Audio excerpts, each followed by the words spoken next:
বন্ধুরা আজকে একটি ভর্তা করব, তো আজকে কি ভর্তা করব সেটা আপনারা আইডিয়া করতে থাকুন আর ভিডিওটি শেষ পর্যন্ত দেখতে থাকুন। এখানে আমি অনেকগুলো শুকনা মরিচ ভেজে নিয়েছি, তো সেটা হাত দিয়ে আমি এখন এই সুন্দর করে একটা ভেঙে নিব। এবং আমি পেঁয়াজটা কাঁচা পেঁয়াজ দেব না, আমি তেলে পেঁয়াজটা একটু ভেজে নিয়েছি। তো সুন্দর করে হাত দিয়ে কিন্তু আমি এই যে শুকনো মরিচ আর পেঁয়াজটা ম্যাশ করে নিব। আর হাতে মাখালে কিন্তু ভর্তাটা বেশি মজা হয়।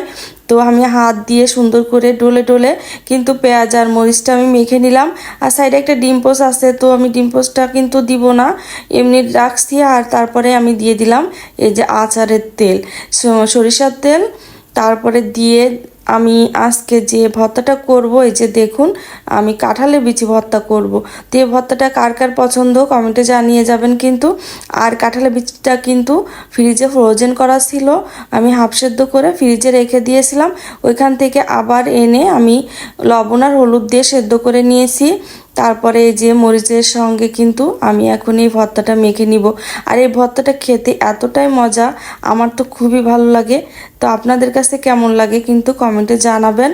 তারপরে আমি আরও একটু সরিষার তেল দিয়ে দিলাম।